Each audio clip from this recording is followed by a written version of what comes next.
बहू को भी बराबर सम्मान चाहिए। प्रिय दोस्तों, नमस्कार। बहू, अब तो चाय बना के पिला दो। शाम के 5 बज गए हैं और अभी तक चाय का कोई अता पता नहीं है। अभी लाई मम्मी जी। थोड़ी देर बाद सीमा चाय लेकर अपनी सास के कमरे में आती है तो उसकी सासू माँ बोल पड़ी, बहू क्या बात है, आजकल मैं देख रही हूँ कि तेरा काम में जी नहीं लगता, बहुत ढीली हो गई है। कोई बात है तो बता दे मुझे। नहीं मम्मी जी, ऐसी तो कोई बात नहीं है, मैं तो सारे काम समय पर ही कर देती हूँ। नहीं बहू, मैं देख रही हूँ सुबह भी तूने नाश्ता बनाने में कितनी देर कर दी। तब तक मैं नहा धोकर तैयार हुई, तब तक रसोई में कुछ नहीं बना था। मुझे तो लगता है कि तेरा अब काम में जी ही नहीं लगता। तेरे मायके में सब ठीक तो है ना? मैंने देखा है जब भी तेरे मायके में कोई परेशानी हो तो तू भी बदल जाती है, फिर तेरे रंग ढंग ससुराल के नहीं होते। ये आप क्या कह रही हो मम्मी जी?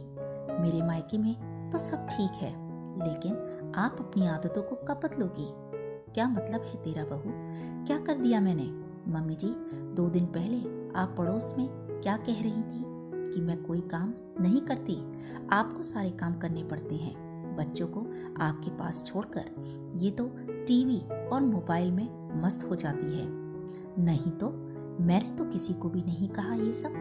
रुको, मैं अभी आई, कहकर सीमा पड़ोस के घर में जाकर बूढ़ी दादी को बुलाकर लाई और आते ही दादी बोल पड़ी, क्यों रे सीमा की सास, तू मेरी बहू से अपनी बहू की बुराई करने तो लागी? तब मैं वहीं तो बैठी थी।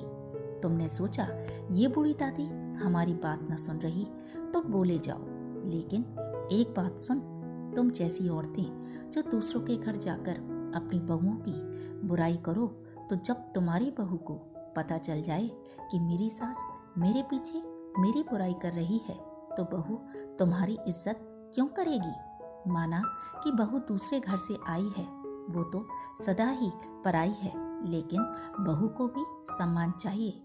यदि तुम सब ऐसे ही उसकी और उसके परिवार वालों की बुराई करते रहोगे तो ये भूल जाओ कि बहू तुम्हारे लिए गरम गरम खाना परोसेगी या तुम्हारी इज्जत करेगी।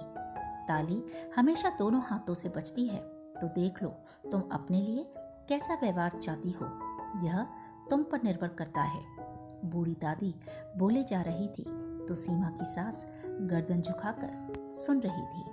उन्हें भी अपनी गलती का एहसास हो रहा था। हर घर में होने वाली ये छोटी सी बातें आगे चलकर एक बड़ा पहाड़ बन जाती हैं। बहू से यदि आप कोई सम्मान चाहते हो तो आपको भी बहू को वही सम्मान देना होगा। माना कि बहू दूसरे परिवार से आती है, पर आपके परिवार में आकर वह हर जिम्मेदारी को अच्छे से निभाए, यह आपके व्यवहार पर ही निर्भर करता है। प्रिय दोस्तों, यह कहानी आपको कैसी लगी